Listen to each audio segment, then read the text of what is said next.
몰래 만나는 여인과 스님. 옛날 벼 심기 바쁜 5월의 어느 날 이곳을 지나가던 스님이 있었습니다. 그때 논에서 옷을 걷어올려 열심히 모를 심고 있는 한 여인을 본 스님은 그 여인의 미모에 반하여 여인에게 말을 걸었습니다.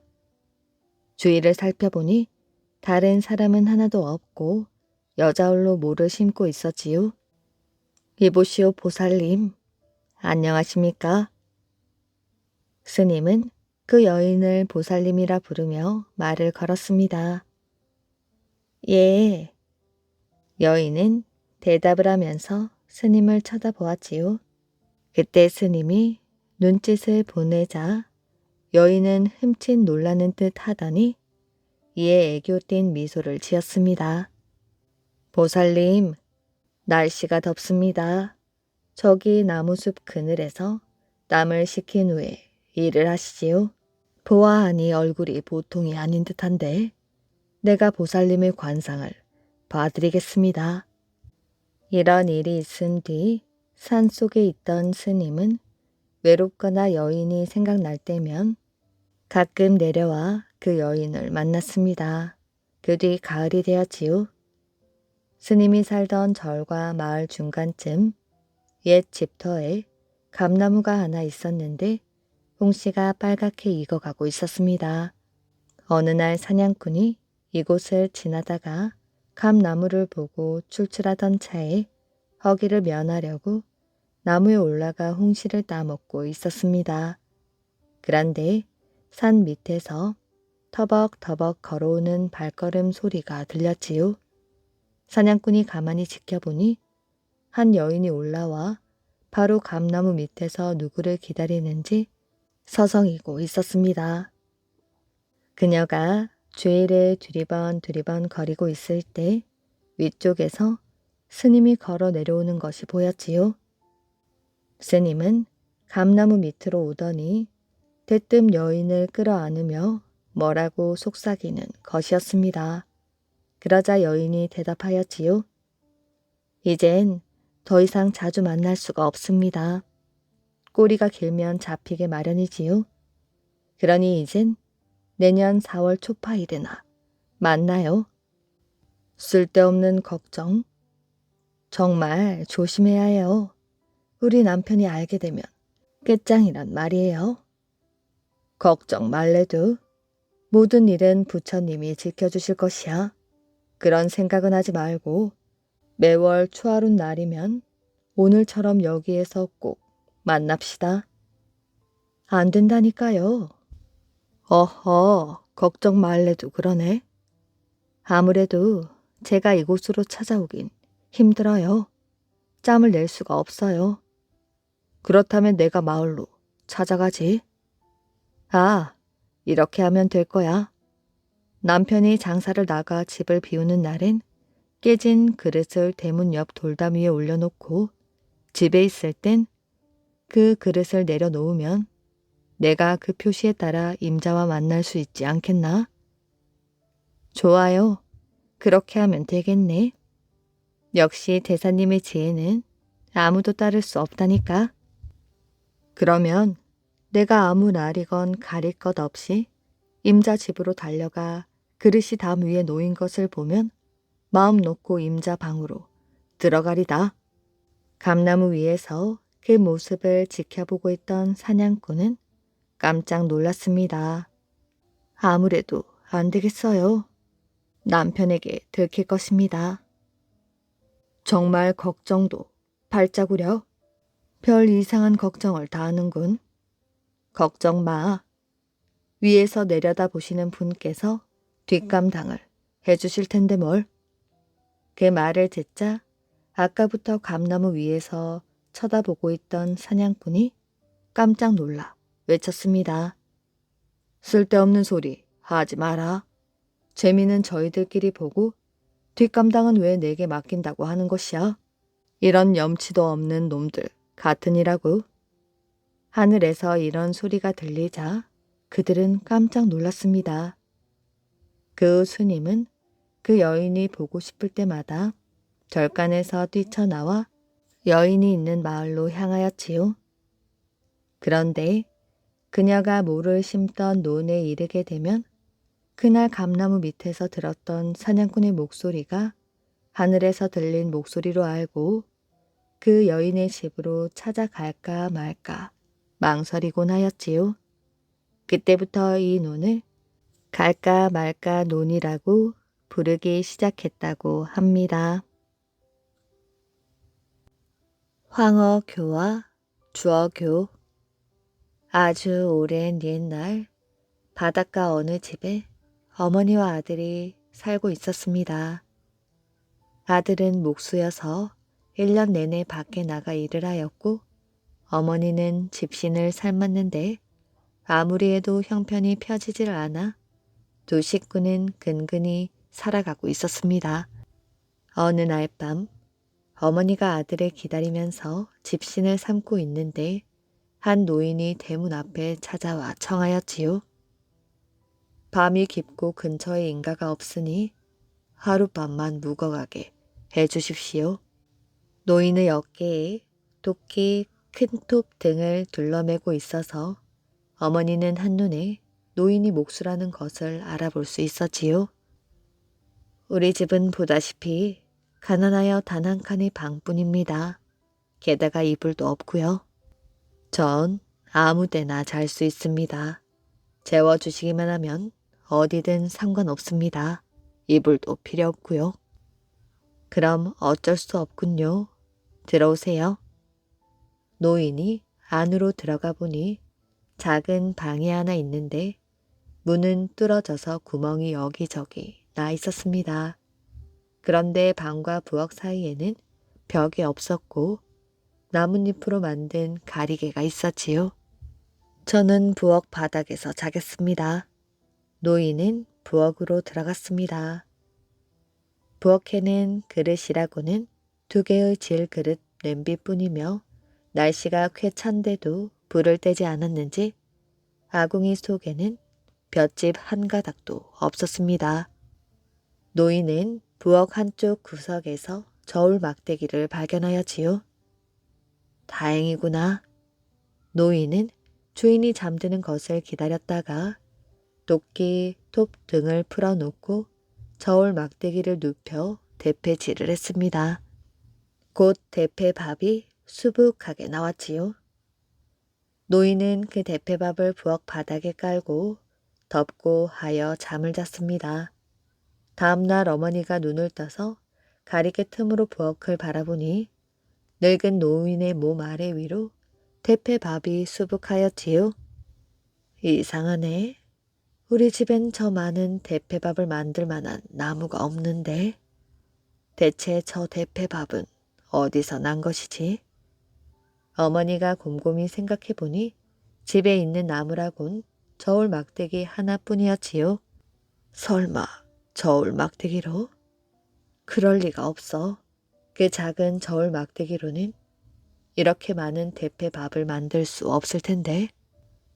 어머니는 그래도 혹시나 하고 저울 막대기를 찾으려고 부엌 쪽을 살피는데 노인이 몸을 일으킨 뒤 깔고 덮고 잔 대패밥에 침을 뱉어 주물럭주물럭 거리니 금방 저울 막대기로 변했습니다. 어머니는 너무 놀라 눈을 크게 뜨고 입을 커다랗게 벌리고 아무 말도 못하였지요.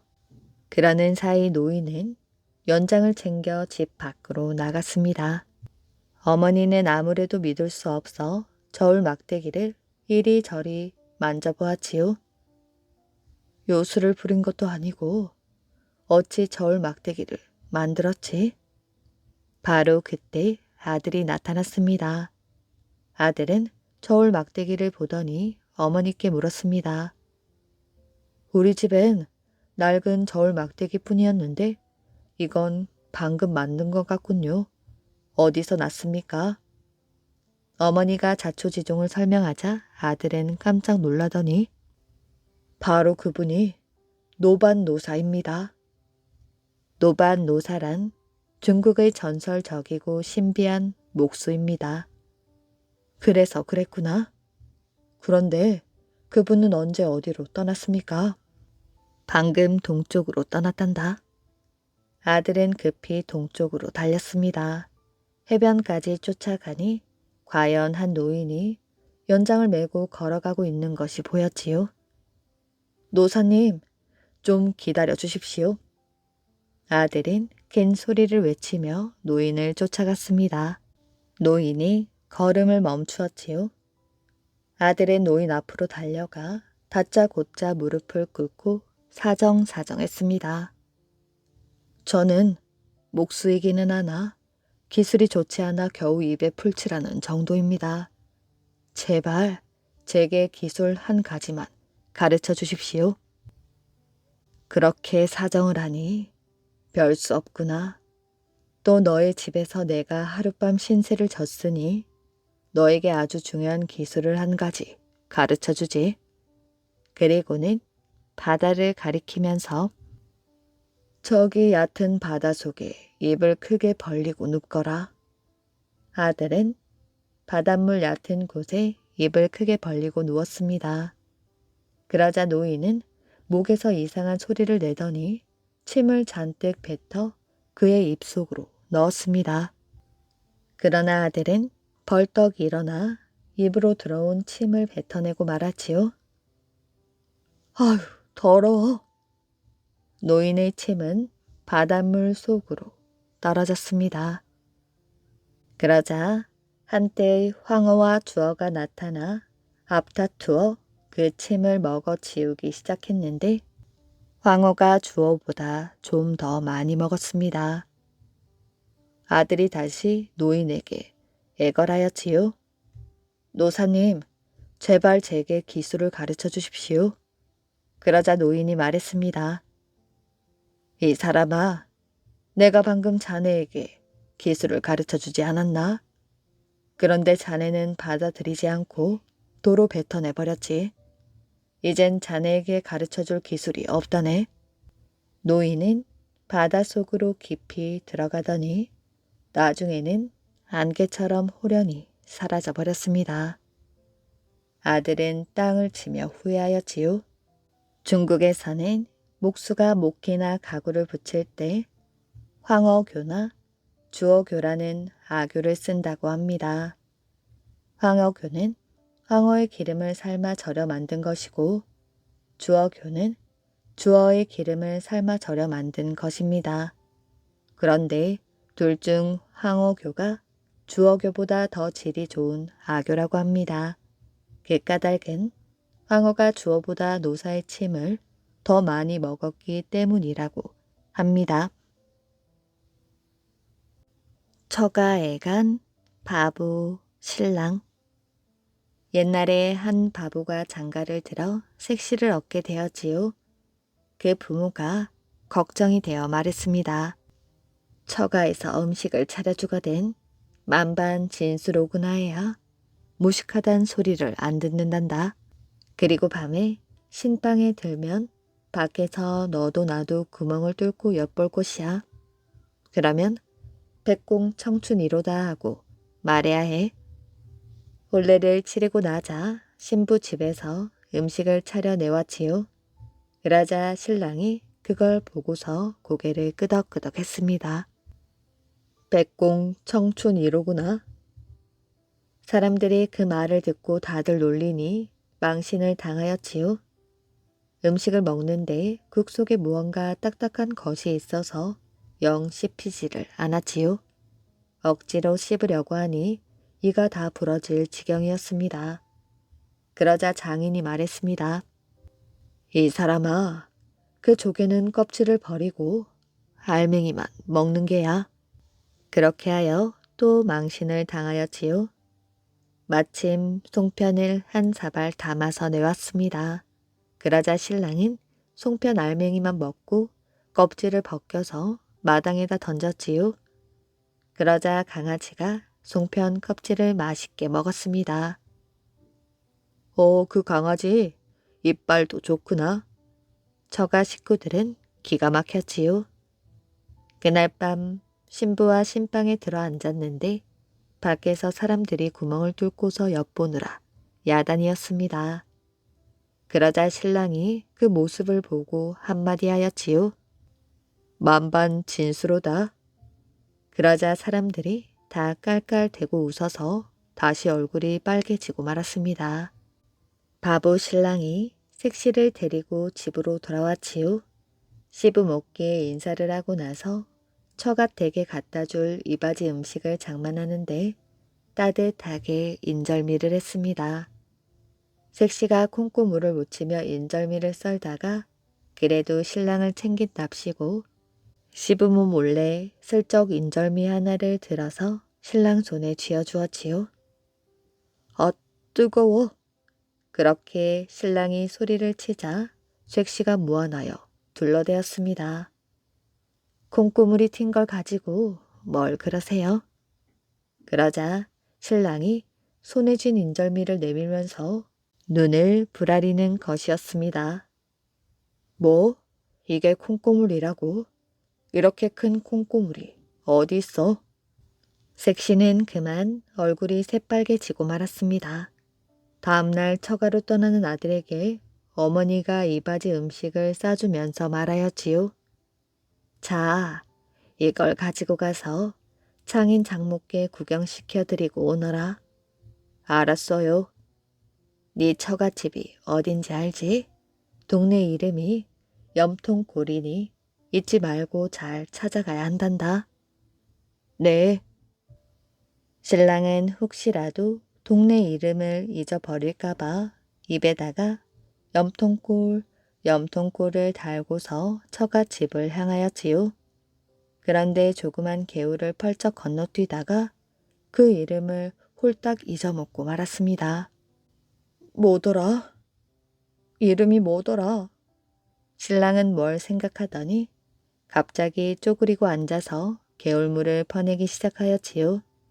그러자 지나가던 사람이 궁금하게 여겨 물어보았습니다. 지금 뭘 하고 있는 거요? 글쎄, 이 개울에다 처갓집 이름을 빠뜨려서 찾으려고 물을 퍼내는 중입니다. 그러자 그 사람이 기가 막혀 한마디 했습니다. 거참, 머리가 염통 같은 놈 다 보겠네. 그러자 신랑이 무릎을 탁 쳤지요. 옳지, 염통골이야, 염통골. 드디어 신랑은 염통골을 찾아서 처갓집으로 들어갔습니다. 그는 장인 장모에게 다가가 집에서 싸온 음식을 내밀었지요. 저 이것 좀 구경시켜 드리고 오랍니다. 장인 장모가 보따리를 풀어보니 떡과 술이 먹음직스러웠지요. 장인이 떡을 하나 들어 입에 넣으려 하는데 갑자기 사위가 턱을 탁 빼앗았습니다. 아니, 구경시켜 드리라고 해서 가지고 온 건데 그걸 드시면 어떡합니까? 그러더니 신랑은 다시 주섬주섬 음식 보따리를 싸기 시작했습니다. 자, 이제 구경시켜 드렸으니 전 갑니다. 그렇게 제 집으로 가버리니 장인 장모는 그저 한숨만 내쉴 뿐이었습니다. 기쁜 소식을 알려주는 말. 조선 문신이었던 금양이 박미는 말을 알아보는데 귀신이었지요. 하루는 길에 가다가 우연히 걸음을 싣고 가는 말 한 피를 보자 말을 끌고 가던 종을 시켜 말을 자기 집으로 끌어오게 했습니다. 그 말은 등 허리가 곱사등이처럼 툭 삐어져 나오고 앙상한 뼈가 울퉁불퉁하였지요. 누가 보아도 털이 검누른 비루 먹은 말에 지나지 않았습니다. 금양이는 말꾼에게 다짜고짜 물었습니다. 이 말을 팔지 않겠느냐? 소인은 남의 댁 종으로 말을 부릴 뿐이오니 그런 것은 모르옵니다. 금양이는 기름이 자르르 흐르는 듯한 말 한 피를 주고 또 기운이 싱싱한 말 한 피를 골라 덤으로 주게 했습니다. 말꾼은 깜짝 놀랐지요. 말 한필 간만도 저 말의 곱절은 될 터온데 좋은 말까지 한필 더 주니 어찌 받겠습니까? 그 말에 공은 웃으며 대답하였지요. 이 두 필 말은 저 말의 절반 값도 안 되느니라. 네가 그걸 어찌 알겠느냐? 어서 가지고 가거라. 얼마 뒤 금군 하나가 문 앞에 와서 아뢰었지요. 소인은 시골의 백성이온데 공께서 과분한 말값을 주신다고 하여 미련한 종 녀석이 염치 없이 받아가지고 왔더이다. 가만히 있을 수가 없어 공을 베었고 말을 다시 바치러 왔습니다. 공은 금군을 불러들였지요. 그 말이 세상에 드문 말인데 네가 몰라서 그러는구나. 네가 진작 알았다면 지금 받은 값이 1,000분의 1도 안 된다고 할 것이다. 그리고는 금양이는 금군을 쫓다시피 하여 보내었지요. 바꿔 산 말은 말 시중꾼을 시켜 잘 먹이게 했습니다. 몇 달이 지나가자 말은 살이 올라 코끼리만큼 커졌지요. 달릴 때는 바람 같고 서 있을 때에는 늠름한 모양이 사람들을 놀라게 했습니다.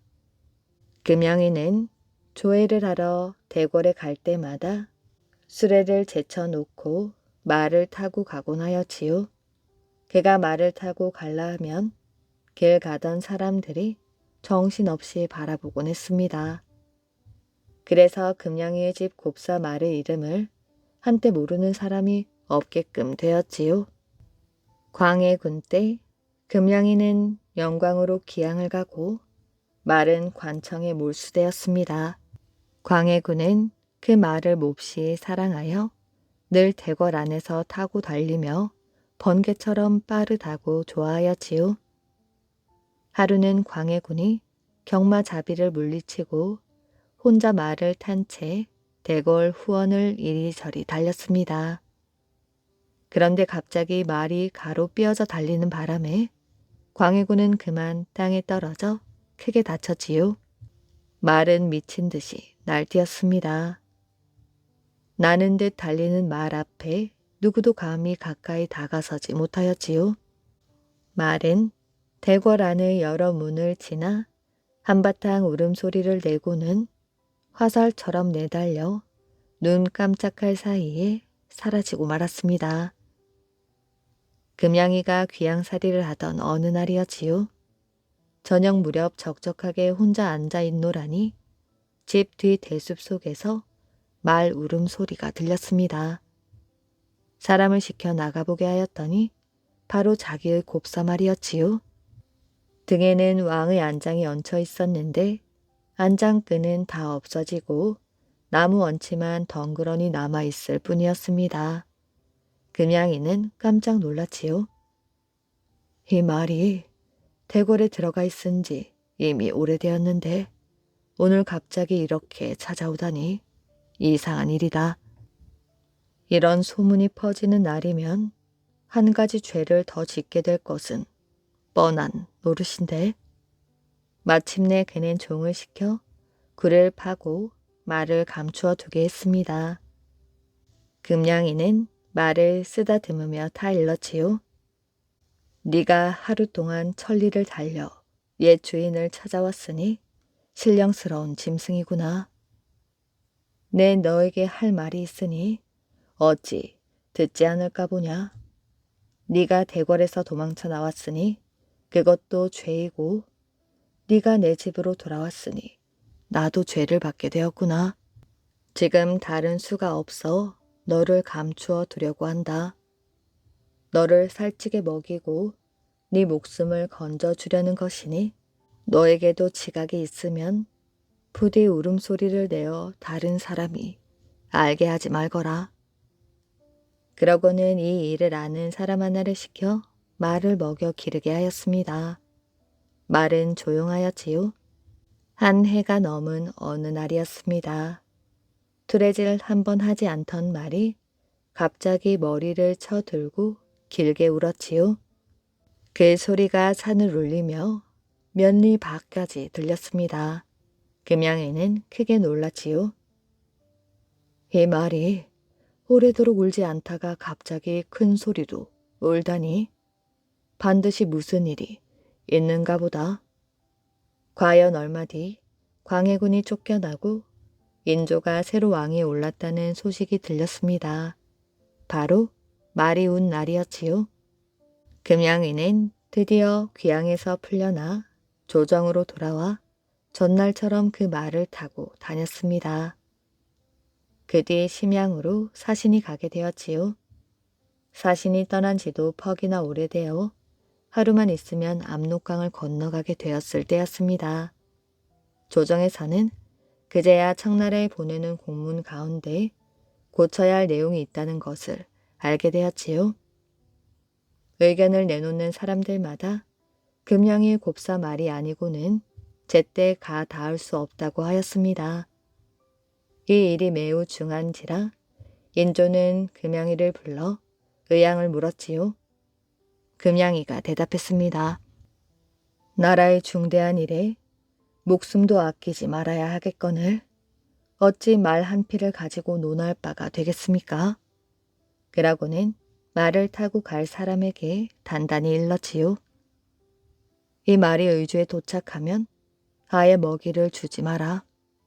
물이든 꿀이든 절대 주지 말고 곧 마구간에 메어 놓아 몇 주야를 지내게 하여 숨을 가라앉히고 기를 안정시킨 뒤에 먹여야 한다. 그렇지 않으면 이 말은 죽는다. 공문을 가지고 갈 파발꾼은 알았다고 대답하고 떠났지요. 다음 날 날이 저물기 전 의주에 도착하여 파발꾼은 곧바로 관가에 들어가 공문을 전한 뒤 결국 숨이 너무 차 기절하고 넘어져 말에게 먹이를 주지 말라는 말을 못했습니다. 사람들이 서로 그의 정신을 차리게 하느라고 약을 먹이다가 그가 타고 온 말을 알아보았습니다. 모두들 금양이의 곱사 말이 왔구나 하며 여느 때처럼 꼴과 콩을 먹였지요. 그러자 말은 그 자리에서 죽고 말았다고 합니다. 귀한 자식을 살려준 노인.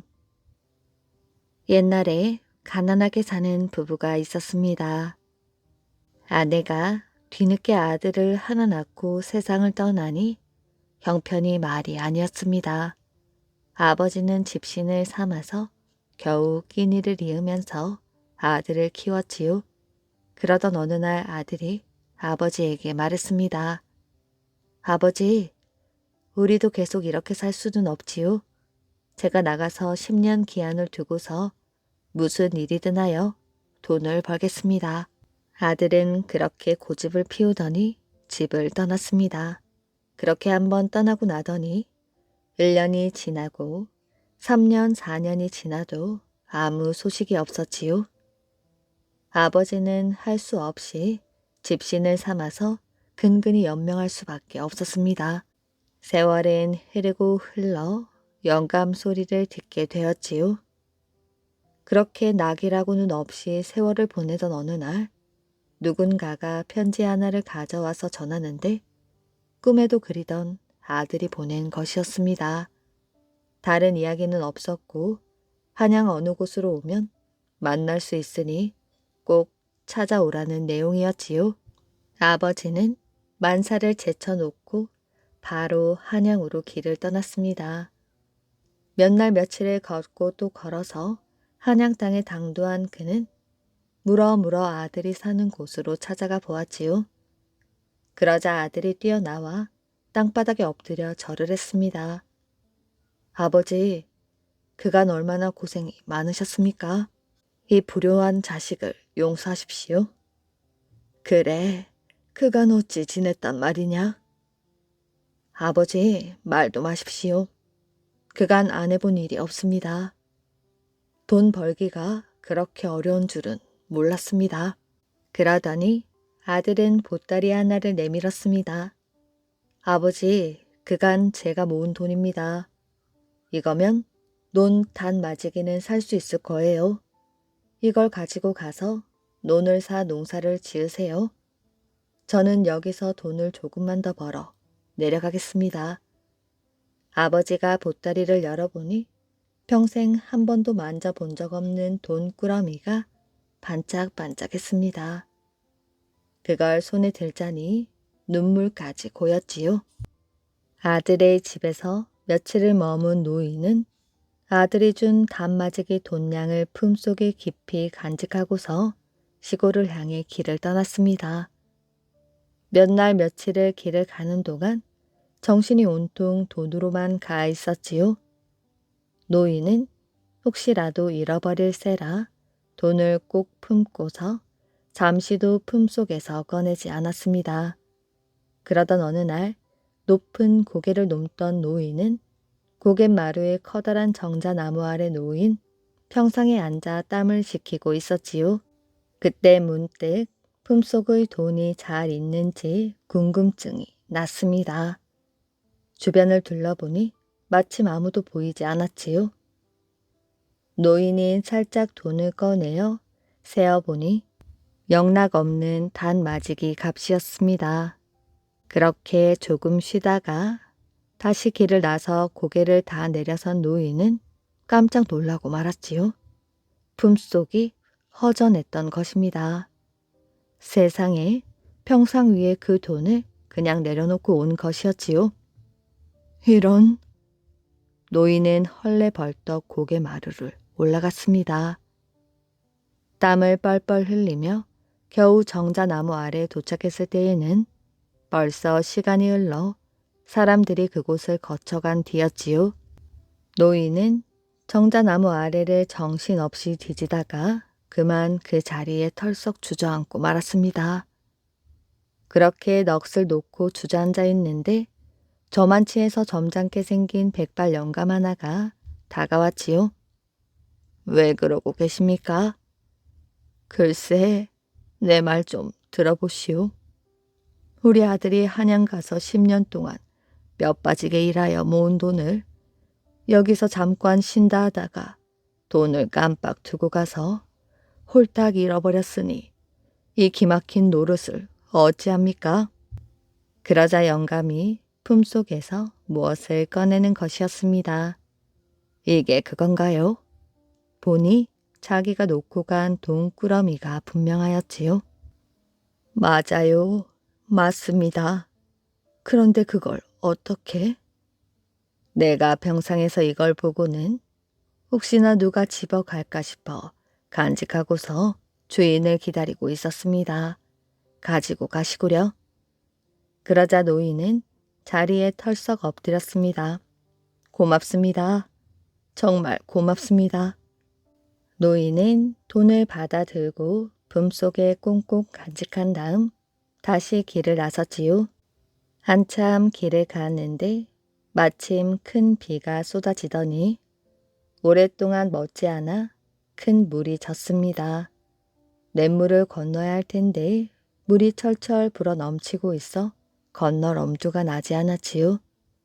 사람들과 함께 냇가에서 물을 바라보고 있는데 어떤 젊은이 하나가 물에 빠져 허우적거리며 떠내려오는 모습이 보였습니다. 저것 봐, 사람이 떠내려오네. 하지만 다들 바라보면서 말로만 떠들 뿐 누구 하나 구하러 나서는 사람이 없었습니다. 그러자 노인이 말하였지요. 이봐요, 저 사람 죽겠네. 누가 좀 어떻게 해보구려. 하지만 젊은 사람들은 다들 서로 눈치만 볼 뿐 아무도 선뜻 물에 들어가려는 사람들이 없었지요. 마음이 다급해진 노인이 자기도 모르게 소리를 쳤습니다. 저 사람을 구해오면 내가 돈 단마지기 값을 줄이다. 제발 누가 좀 나서보. 그러자 어떤 젊은 사람이 말하였지요. 노인장, 그 말이 정말입니까? 그렇고 말고요. 그러자 그 사람이 우통을 벗어 던지더니 물속에 뛰어들어 능숙한 솜씨로 헤엄을 치기 시작했습니다. 그는 꽤 고생을 한 끝에 마침내 물에 떠내려가던 젊은이를 물 밖으로 구해내었지요. 자, 이제 돈을 주십시오. 엉겁결에 꺼낸 이야기였지만 약속은 약속이니 안 지킬 수가 없었지요. 노인은 품속에 지니고 있던 돈꾸러미를 꺼내어 젊은이를 구해온 사람에게 통째로 건네주었습니다. 그 사람은 돈을 받아들더니 어깨를 으쓱하며 사라지고 말았지요. 바로 그때 물속에서 죽다 살아난 젊은이가 정신을 차리고 사람들에게 물었지요. 죽는 줄로만 알았습니다. 저를 구해주신 분이 누구시지요? 그러자 사람들이 노인을 가리키며 말하였지요. 저 노인이 자네를 살렸네. 아무도 구하러 나서는 사람이 없었는데 저 노인이 논 단마지기 값을 내놓는 바람에 어떤 사람이 자네를 건져낸 것이야. 그러자 젊은이는 넙죽 엎드려 절을 하면서 고맙다고 사례를 했습니다. 고마울 게 뭐 있나? 죽는 사람을 살리는 거야 당연한 일이지. 어서 가보게. 그러자 청년이 길을 가지 않고 노인의 옷소매를 끌었지요. 그러지 말고 저희 집에 함께 가셔요. 물이 빠지려면 시간이 더 걸릴 테니 저희 집에 가서 쉬다가 물이 다 빠지거든 길을 떠나십시오. 그렇게 간곡히 잡아 끌자 노인은 할 수 없이 젊은이를 따라서 그의 집으로 향하였지요. 젊은이는 노인을 끌고서 마을 가운데 있는 커다란 기와 집으로 들어갔습니다. 젊은이가 사랑채로 들어가자 한 영감이 앉아있다 말하였지요. 이제 오느냐? 큰 물이 졌을 텐데 어찌 건넜느냐? 내 아버지께서 오늘까지 오라고 하신 터라 무리에서 물을 건너다가 그만 급류에 휩쓸리고 말았습니다. 영락 없이 죽을 판인데 어떤 노인이 논 단맞이 그 값을 내걸고 저를 건지라고 하는 바람에 겨우 이렇게 목숨을 건졌습니다. 제가 그 노인을 문 밖에 모시고 왔습니다. 어서 모셔오너라. 젊은이는 노인을 인도하여 사랑채로 들어갔지요. 젊은이 안내로 얼굴을 대한 두 사람은 누가 먼저랄 것도 없이 깜짝 놀라고 말았습니다. 아니, 당신은? 그 영감은 다른 사람이 아니라 정자나무 아래에 노인이 잃어버린 돈꾸러미를 간직했다가 찾아주었던 바로 그 사람이었지요. 영감이 탐복을 하며 말했습니다. 아니, 그 귀한 돈을 통째로 내놓고서 우리 아들을 구해주었단 말입니까? 그게 다 영감님 덕이었습니다. 고맙습니다. 덕분에 7대 독자 귀한 자식을 살렸습니다. 영감은 노인을 극진히 대접해 주었습니다. 노인은 그 집에서 한 달간 좋은 대접을 받으면서 편히 머물렀지요. 그리고 한 달 뒤 그 집을 떠나서 제 살던 곳으로 향하였습니다. 한참 만에 집에 도착한 노인은 깜짝 놀라고 말았지요. 쓰러져 가던 오두막집이 서 있던 자기 집 자리에 새로 지은 번듯한 기와집이 덩그러니 놓여 있었습니다. 집에 들어가니 어떤 사람이 나오며 말하였지요. 이제 오시는군요. 이게 노인장 집입니다. 이것도 노인장 것이니 받으십시오. 무엇을 내밀길래 살펴보니 닷섬지기 논 문서였습니다. 모두가 백발 영감이 7대 독자 외아들을 구해준 데 대한 보답으로 마련해준 재산이었지요. 그 노인은 아들을 집에 내려오게 한 다음 좋은 며느리를 데리고 자손을 많이 얻어서 평생을 유복하게 잘 살았다고 합니다. 무덤가에서 만난 처녀. 옛날 남의 집 머슴 사는 총각이 살았습니다.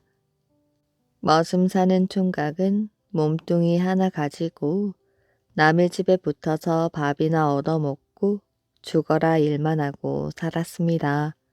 그러니 장가를 갈 수가 없었어요. 장가 미처는 고사하고 당장 먹고 잘 데도 없으니까 장가를 못 가는 것이지요. 나이 30이 넘도록 장가를 못 갔습니다.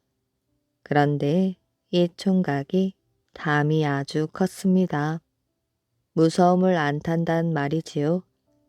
캄캄한 밤에 산길을 몇십 리 걸어도 안 무섭다는 사람이었습니다.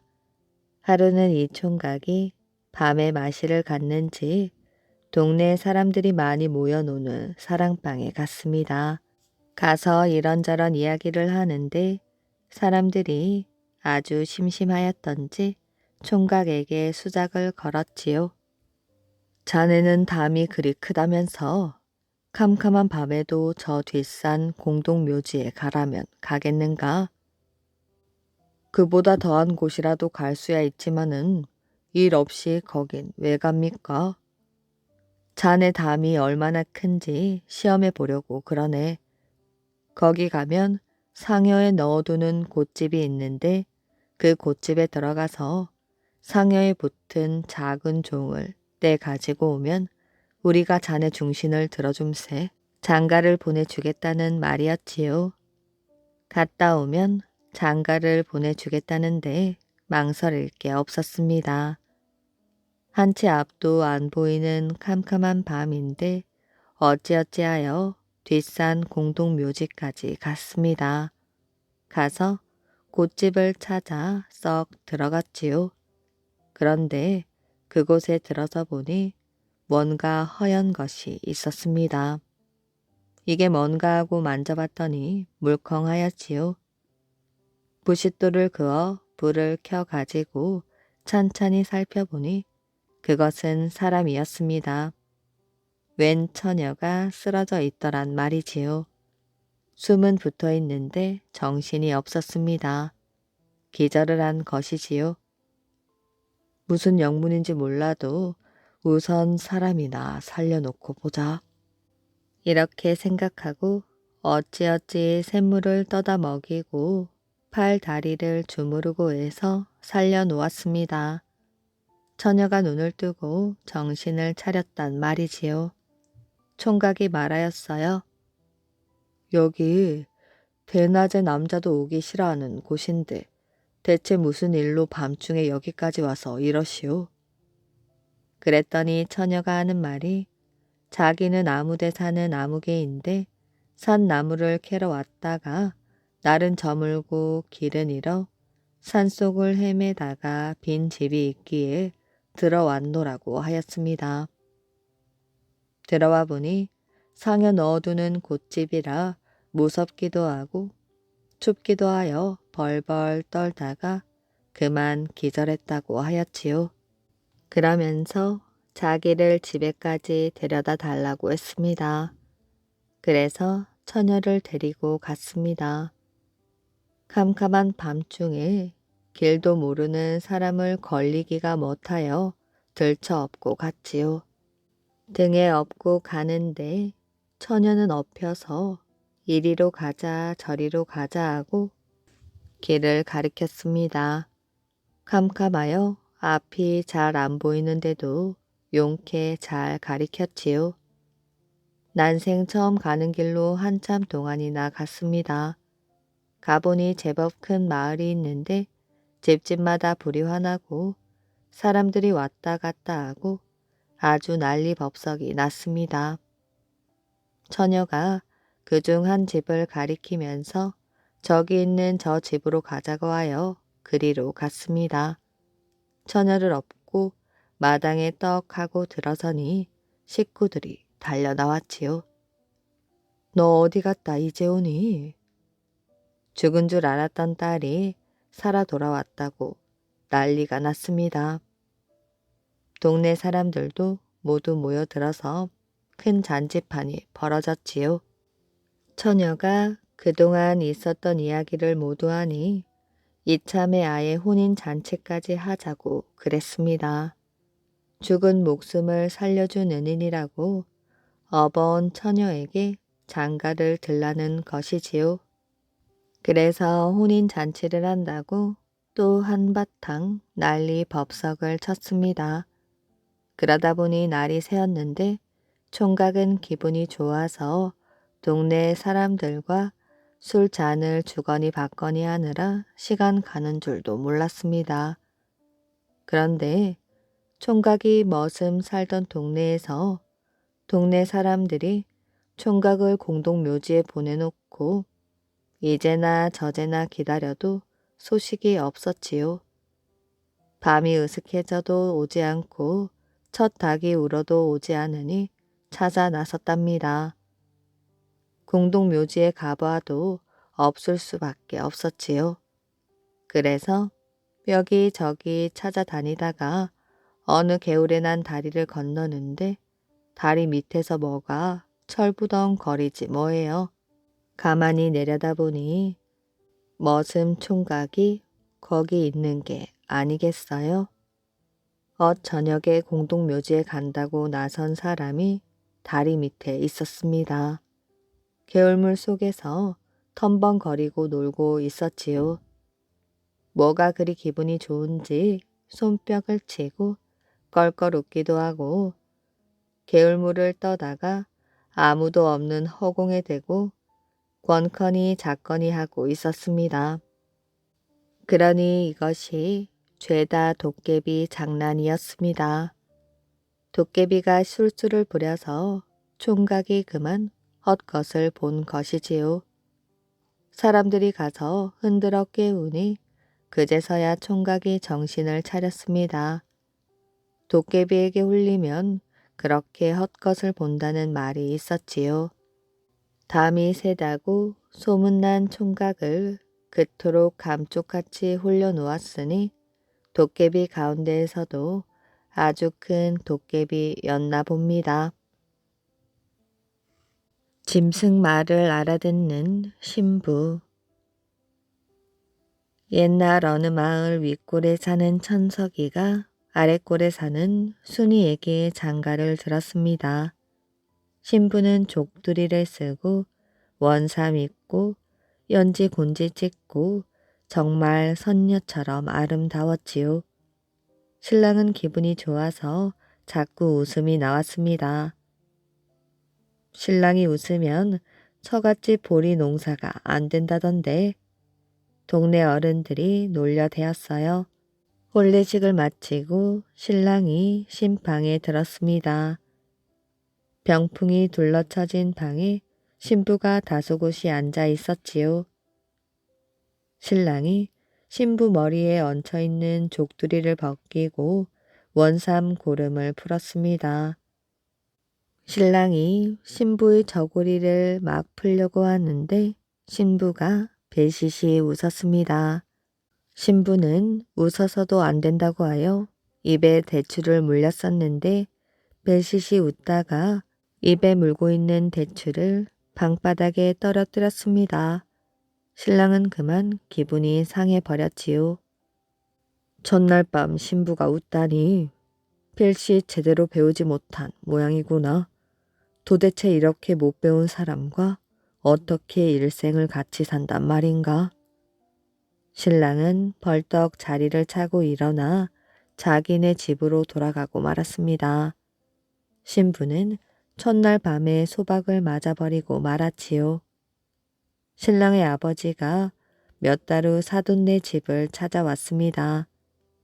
소박 맞은 며느리가 어떻게 지내고 있는지 궁금하기도 하거니와 아들의 말대로 정말 행실이 배운 데 없이 구는지 알아볼 겸하여 찾아간 것이지요.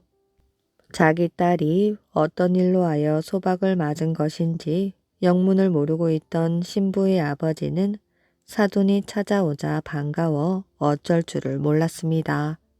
술상을 차려놓고 두 사돈 영감이 마주 앉아서 술잔을 건네었지요. 마침 신부 순이가 술병을 내오는데 마당의 감나무에 까마귀가 앉아서 울고 있었습니다. 순아, 저 까마귀가 뭐라고 하느냐? 아버지는 딸에게 진지한 얼굴로 물었지요. 신랑 천석의 아버지는 부녀간에 무슨 말인가 싶어 어리둥절해 있었습니다. 신부의 아버지가 눈치를 채고 이렇게 설명을 하였지요. 사돈어른, 저 아이가 짐승이 하는 말을 알아듣는 재주를 가졌답니다.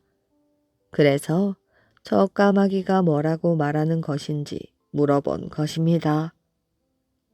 그래요. 참 희한한 재주도 다 가졌구려. 그래, 까마귀가 지금 뭐라고 말하는 것이야? 신랑의 아버지도 궁금증이 생겨서 물었습니다. 네, 아버님. 저 까마귀가 하는 말이 금년 여름에는 난데없는 서리가 내리겠다는군요. 그러니 아버님, 전답을 팔아서 곡식을 사두는 것이 좋을 것 같습니다. 아니 왜 전답을 팔아야 한단 말이야? 그리고 또 왜 하필이면 곡식을 사두어야 한단 말이냐? 여름에 서리가 내리면 곡식이 다 죽을 것이 아닙니까? 그러면 분명 내년 봄에는 식량이 부족하여 난리가 나겠지요. 그때 식량을 풀어서 전답을 다시 산다면 곡식 값은 오르고 전담 값은 헐값일 테니 큰 장사가 되지 않겠습니까? 그래, 그럴 법한 말이다. 신랑 천석의 아버지는 집으로 돌아와 전답을 모두 팔았습니다. 아무래도 정신이 이상해지신 모양이야. 사돈 집에 갔다 오시더니 난데없이 전답을 모두 팔아치우게. 집안 식구들은 불만이 많았지만 어른이 하는 일이라 따를 수밖에 없었습니다. 천석의 아버지는 전답을 몽땅 판 후 곡식을 사서 곳간에 쌓아 두었어요. 불볕이 쏟아지는 여름이 왔습니다. 들판의 곡식들은 하루가 다르게 자라올랐습니다. 초복이 지나고 중복이 가까워 오는 날 느닷없이 콩알만한 우박이 쏟아져 곡식들을 쓰러뜨리더니 그날 밤에는 또 세상이 하얗게 서리가 내렸습니다. 그렇게 우박과 서리가 보름쯤 계속 내렸지요. 곡식은 모두 시들시들해지더니 죽고 말았습니다. 너나 없이 농사를 모두 망쳤으니 흉년이 들어도 보통 흉년이 든 게 아니지요. 식량이 떨어지자 먹을 것이 없어 난리가 났습니다. 사람들은 소나무 껍질을 벗겨 먹거나 쌀 겨나 깬 묵을 먹기도 하고 칡뿌리를 캐다 먹기도 하였습니다. 곡식이라면 좁쌀 한 주먹, 보리 한 대박도 금값이었지요. 천석의 아버지는 곡식을 풀어 전답을 사들이기 시작하였습니다. 쌀 한 마리면 논 한 마지기를 사기도 하고 밭 두 마지기를 사기도 하였습니다. 그렇게 헐값에 굴러다니는 논밭을 마구 사들였지요. 아들 이름처럼 천석군이 될 만큼 전답을 사 모았습니다. 큰 부자가 된 것이지요. 새 며느리의 말을 따라서 큰 부자가 된 아버지는 천석이를 불러다 놓고 말하였습니다. 우리가 이렇게 큰 부자가 된 것은 다 네 아내의 말을 따른 덕이야. 그러니 네 아내를 데려오도록 해라. 천석이는 하는 수 없이 아랫골로 가서 신부 순이를 집으로 데려오게 되었습니다. 둘이서 고갯마루를 넘어 윗골로 오는 길에 신부가 신랑에게 물었어요. 첫날 밤 아무 말도 없이 저를 버리고 가버렸던 이유가 무엇입니까? 첫날 밤에 신부가 배시시 웃었기 때문이요.